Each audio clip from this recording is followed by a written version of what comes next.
Let me ask you something. Have you ever sat down to do some deep, focused work, only to find yourself an hour later just scrolling through social media with absolutely nothing to show for it? We all fight that battle for focus every single day. But what if the solution wasn't more self control, but actually less? Let's dive into a radical idea that flips the whole concept of willpower right on its head. I mean, really think about it. You set your timers, you turn off the notifications, you promise yourself you're going to stay on task this time. But the digital world, it's literally designed to distract you. And sometimes it just feels like our willpower can't compete. Sound familiar? And this right here is the heart of the problem. We're basically bringing a knife to a digital gunfight.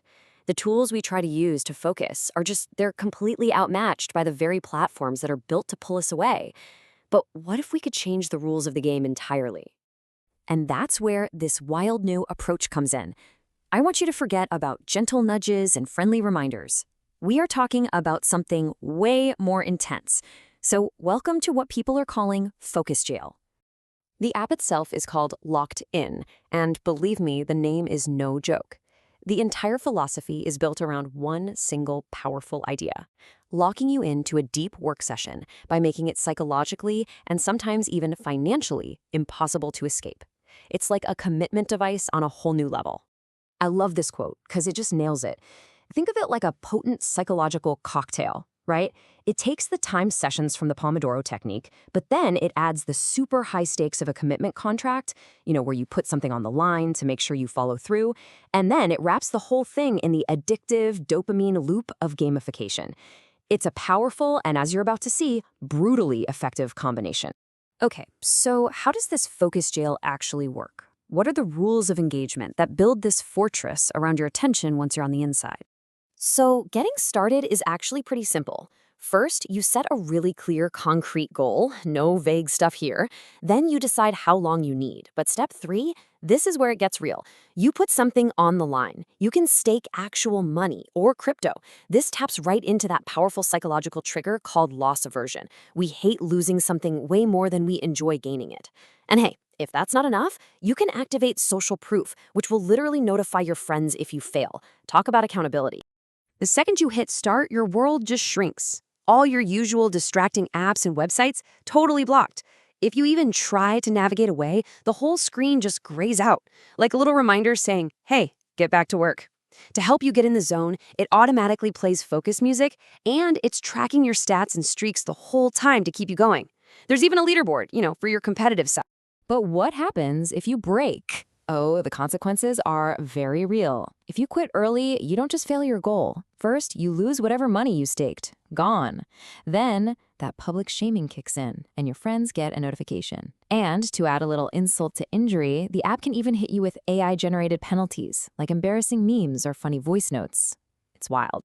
Now, I know, it sounds harsh, right? But it's not all punishment and pressure. The app has a surprisingly smart partner built right in to help you succeed. See, you're not just locked in a cell, you've got a coach in your corner. And this coach is smart, for real. It actually learns your work habits and can tell when you're starting to procrastinate. And it'll send you a little motivational nudge right when you need it most. It can even tell if you're getting tired and will adjust the session or suggest a quick breathing exercise so you don't burn out. So the key here is it's not just an enforcer, it's actually a supporter. Okay, so the system is intense. We've established that. But the billion-dollar question is, does it actually work? Or is it just a punishing gimmick? Let's look at the verdict from people who are actually using it. So the feedback is really fascinating.